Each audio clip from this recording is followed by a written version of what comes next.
Our labs are not just about science. They're about sparking curiosity and igniting the art of discovery. Singhania Educational Institute, cultivating knowledge. One day नायक चलता रहा है सिर्फ आई India पर। नमस्कार, आप देख रहे हैं आई इंडिया और मैं हूं डॉक्टर पंकज सिंह गौर। और आज बात करेंगे उत्तर प्रदेश की लोकसभा चुनाव को लेकर। अभी समाजवादी पार्टी और भारतीय जनता पार्टी की ओर से बहुत सारे प्रत्याशियों की घोषणा नहीं की गई है। आपको बता दें कि समाजवादी पार्टी ने 17 सीटें कांग्रेस को दी हैं, यानी अपने सहयोगी दल को दी है। बाकी 6 सीटें अपने पास रखी हैं जिन पर वो चुनाव लड़ेगी, यानी अपने प्रत्याशियों को उतारेगी। 80 लोकसभा की सीटें हैं और अभी भी समाजवादी पार्टी सिर्फ 40 प्रत्याशियों की ही घोषणा कर सकी है। शेष जो प्रत्याशी हैं अभी वो घोषित नहीं कर पाई, यानी 62 प्रत्याशियों की घोषणा करनी है समाजवादी पार्टी को। तो सबकी निगाहें लगी हैं कि कब समाजवादी पार्टी अपने प्रत्याशियों की घोषणा करेगी, वह भी तब जब पहले चरण के तहत मतदान की प्रक्रिया शुरू हो चुकी है। यानी आज से मतदान की प्रक्रिया शुरू हो गई है और ऐसे में भी न समाजवादी पार्टी और न ही भारतीय जनता पार्टी ने अपने प्रत्याशियों की घोषणा की है। कांग्रेस की जहां तक बात है, कांग्रेस ने तो 17 में से एक भी प्रत्याशी की घोषणा नहीं की है। सबकी निगाहें इस बात को लेकर लगी हैं, क्या उत्तर प्रदेश में राहुल गांधी और जो प्रियंका गांधी चुनाव कहीं से लड़ेंगी। फिलहाल हम आपको बताते हैं दरअसल जिनको लेकर सबसे ज़्यादा चर्चा है। वरुण गांधी को लेकर इस समय सबसे ज़्यादा चर्चा छिड़ी हुई है और दूसरे नंबर पर ब्रजभूषण शरण सिंह आते हैं। वरुण गांधी को लेकर सभी जानते हैं कि उनकी सरकार से क्या अदावत रही है पूरे समय, कैसे सरकार को अपने बयानों के जरिए असहज किया है वरुण गांधी ने, ये भी सभी जानते हैं। दरअसल वरुण गांधी अस्पष्ट वक्ता हैं, वो कुछ भी अपने अंदर नहीं रखते हैं और सब कुछ कह देते हैं। भारतीय जनता पार्टी ये बात कतई नहीं चाहती है कि उनका कोई पार्टी का नेता पार्टी के लिए कोई ऐसा बयान जारी करे जो असहज हो जाए। वरुण गांधी नाराज क्यों हैं, ये भी लगभग सभी लोग जानते हैं। दरअसल जब मोदी सरकार का दूसरा कार्यकाल आया, यानी जो कार्यकाल चल रहा है, उसमें उनकी मां मेनका गांधी को कहीं कोई जगह नहीं दी गई, यानी मेनका गांधी को मंत्री नहीं बनाया गया, जबकि मेनका गांधी पहले कार्यकाल में मंत्री हुआ करती थी। एक ये नाराजगी का कारण बताया जाता है। इसके अलावा वरुण गांधी के लिए बताते हैं ऑफर आया था कि राज्य मंत्री बनाए जाने को लेकर, जिसे उन्होंने ठुकरा दिया। उसके बाद वरुण गांधी ने तमाम सवाल मोदी योगी सरकार पर उठाने शुरू कर दिए। उनके ट्विटर हैंडल से तमाम ऐसे जो है बयान आए जो सरकार के लिए कहीं ना कहीं दिक्कत खड़ी करते थे, विपक्षी दलों के लिए एक हमला बोलने का हथियार बन जाते थे। और यही कारण है कि वरुण गांधी धीरे धीरे भारतीय जनता पार्टी की आंखों के किरकिरी बनने लगे। शुरू से ही इस बात की चर्चा होने लगी कि पीलीभीत से इस बार भारतीय जनता पार्टी वरुण गांधी को टिकट नहीं देगी, और वरुण गांधी हैं कि पीलीभीत से ही लड़ने के लिए अमादा बैठे हैं। वरुण गांधी ने बाकायदा, जब आज से शुरू हुई नामांकन बिक्री का दाखिले का पहला दिन था, उनके सचिव जो मीडिया प्रभारी हैं उनके जरिए 4 सेटों में एक नामांकन पत्र भी मंगवा लिया गया। भी भराया नहीं गया है, लेकिन वरुण गांधी का ये संकेत है कि वो लड़ेंगे पीलीभीत से ही। अब इस बीच खबर ये आ रही है कि पीलीभीत से भारतीय जनता पार्टी ने उत्तर प्रदेश सरकार के लोक निर्माण मंत्री जितिन प्रसाद को लड़ाने की तैयारी कर ली है। ऐसे में अगर जितिन प्रसाद को चुनाव लड़ाती है तो निश्चित तौर पर वरुण गांधी का यहां से पत्ता साफ होगा। अब लोग जानना चाहते हैं आखिर वरुण गांधी करेंगे क्या ऐसे में। क्या वरुण गांधी किसी दूसरे दल में जाएंगे या दूसरे दल से चुनाव लड़ेंगे, या फिर निर्दलीय लड़ेंगे और किसी विपक्षी पार्टी का उनको जो है सपोर्ट मिलेगा। तो ऐसे में खबर ये भी आ रही है कि वरुण गांधी अगर यहाँ से लड़ते हैं, भारतीय जनता पार्टी टिकट नहीं देती है, तो समाजवादी पार्टी उनको सपोर्ट करने के लिए पीछे से तैयार बैठी है। आपको बता दें कि वरुण गांधी को लेकर समाजवादी पार्टी के मुखिया अखिलेश यादव ने पीलीभीत से जुड़े हुए पार्टी के पदाधिकारियों, जिला अध्यक्ष और उनके तमाम ऐसे पदाधिकारियों के साथ उन्होंने बैठक की और उस बैठक से जो बातें निकल करके आईं, सूत्रों का कहना है कि अखिलेश यादव ने इस बात को लेकर हामी भर दी है या उन्होंने निर्णय कर लिया है कि भारतीय जनता पार्टी वरुण गांधी को टिकट नहीं देती है, तो वरुण गांधी अगर निर्दलीय भी लड़ते हैं पीलीभीत से तो पीछे से वो सपोर्ट करेंगे। एक खबर ये भी आ रही है कि वरुण गांधी को समाजवादी पार्टी अपना प्रत्याशी भी बना सकती है। अब ऐसे में क्या सच है, ये फिलहाल भारतीय जनता पार्टी और समाजवादी पार्टी के जो कर्ता धर्ता हैं वो बेहतर जान सकते हैं। लेकिन इतना ज़रूर है कि जो खबरें निकल करके आ रही हैं वो यही साबित कर रही हैं कि वरुण गांधी को फिलहाल भारतीय जनता पार्टी टिकट नहीं देगी, क्योंकि वरुण गांधी को अगर लड़ना भारतीय जनता पार्टी टिकट देती तो आज शायद वो अपना नामांकन पत्र यानी उनके सचिव नामांकन पत्र लेकर ना आते। क्योंकि अभी जो नामांकन पत्र आया है, अभी कोई फॉर्म यानी एबी फॉर्म जो लगता है पार्टी की ओर से, जो सिंबल मिलता है, तो सिंबल अभी मिले नहीं, पार्टी की ओर से अभी कहा नहीं गया। ऐसे में वरुण गांधी नामांकन पत्र उनके जो सचिव हैं वो लेकर आ गए, तो ये साबित करता है कि वरुण गांधी हर हाल में पीलीभीत से लड़ेंगे।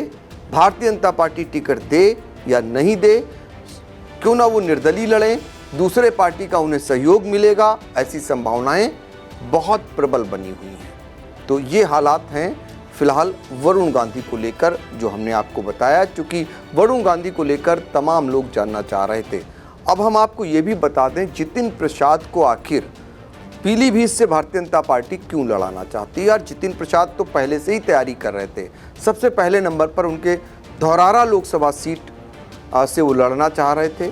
धौरारा लोकसभा सीट का जब गठन हुआ है 2009 में, तो पहले सांसद जितिन प्रसाद बने थे। ये अलग बात है कि उस समय कांग्रेस से वो सांसद चुने गए थे और बम्पर वोटों से जीते थे।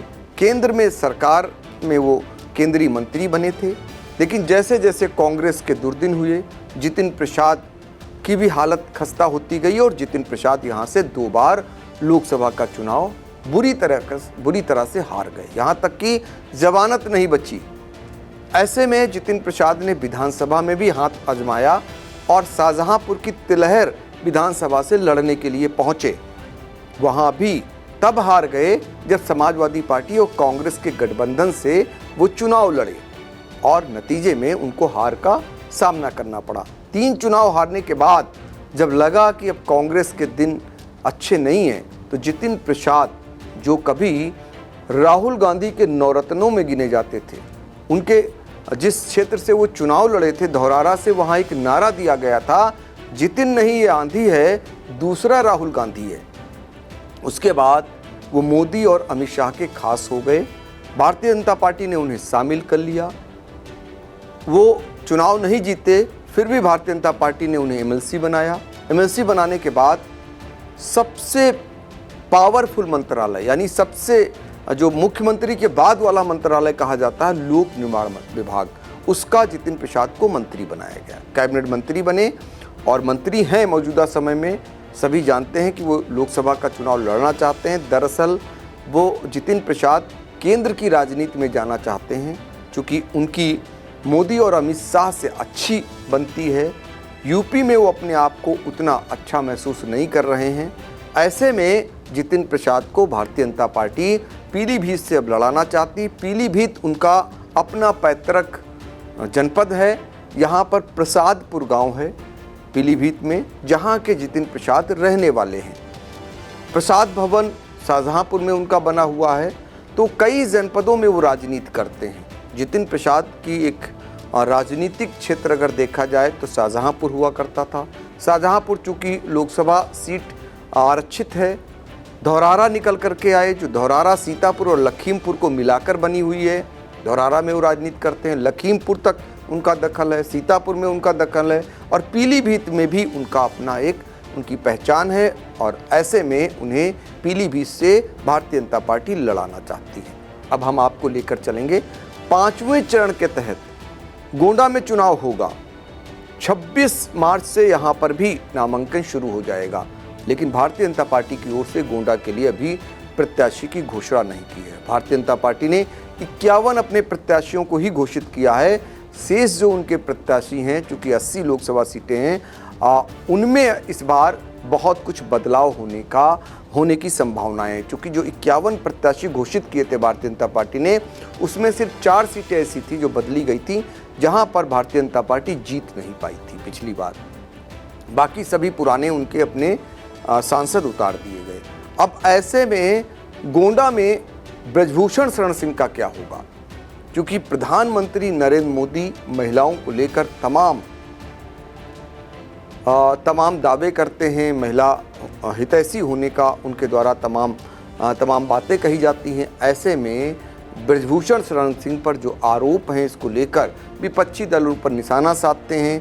तो ये माना जा रहा है कि ब्रजभूषण शरण सिंह इस बार गोंडा से प्रत्याशी नहीं होंगे। गोंडा में ब्रजभूषण शरण सिंह की कितनी पकड़ है, ये किसी से छिपी नहीं है। गोंडा ही नहीं, बलरामपुर, फैजाबाद, आसपास के जनपदों में ब्रजभूषण सिंह का सिक्का चलता है। लेकिन ब्रजभूषण शरण सिंह भी भारतीय जनता पार्टी की नज़रों से अब ओझल होते जा रहे हैं, ये माना जा रहा है। ऐसे में हर कोई जानना चाहता है, आखिर ब्रजभूषण शरण सिंह नहीं तो फिर कौन गोंडा से प्रत्याशी होगा? तो जो चर्चाएं हो रही हैं, जो बातें निकल करके आ रही हैं, उसके मुताबिक ब्रजभूषण शरण सिंह की जगह या तो उनकी पत्नी केतकी सिंह, उनको लड़ाया जा सकता है, या फिर उनके बेटे को। केतकी सिंह पहले भी सांसद रह चुकी हैं। तो अब ये देखना होगा कि ब्रजभूषण शरण सिंह और वरुण गांधी के मामले में भारतीय जनता पार्टी का निर्णय क्या आने वाला है, क्योंकि सभी जानते हैं दिल्ली में बैठक हो चुकी है, प्रत्याशियों की सूची पर मोहर लग चुकी है, सिर्फ और सिर्फ घोषणा होना बाकी है। सबकी निगाहें दिल्ली से आने वाले फैसले पर लगी हुई हैं, क्योंकि ये भारतीय जनता पार्टी है। कोई कुछ भी ये नहीं जान पाता है कि आखिर तक क्या होगा, इसलिए बहुत सारे सवाल यहाँ पर खड़े भी होते रहे हैं। ऐसे में ब्रजभूषण शरण सिंह को लेकर भी एक बात निकल करके आ रही है। यदि ब्रजभूषण शरण सिंह को भारतीय जनता पार्टी ने टिकट नहीं दिया या उनके परिवार के लोगों को भी टिकट नहीं दिया, तो समाजवादी पार्टी यहाँ भी उन्हें सपोर्ट कर सकती है। तो यही कारण है कि अब जो प्रत्याशियों की घोषणा होनी है, वो एक दूसरे दल के लोग ये देख रहे हैं कि कौन पहले प्रत्याशी घोषित करता है, किसको वो लपकें, किसको वो छोड़ें। ये दौर अब चलना है, देखना होगा। आई इंडिया की भी नज़र रहेगी भारतीय जनता पार्टी और समाजवादी पार्टी से आने वाली प्रत्याशियों की सूची पर। चूँकि ये चर्चित नाम थे, इसलिए आई इंडिया ने तय किया कि आपको ये खबर पहुंचानी है, और जितनी महत्वपूर्ण जानकारी हम तक पहुंची थी वो सारी आप तक पहुंचाई गई है। आगे भी हम चुनाव से जुड़ी हुई हर एक खबर को पहुंचाते रहेंगे।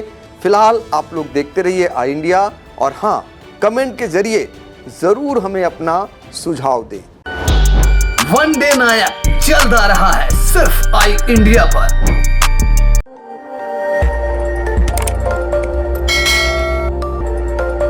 खबर आपकी, नजर हमारी। देखते रहिए आई इंडिया।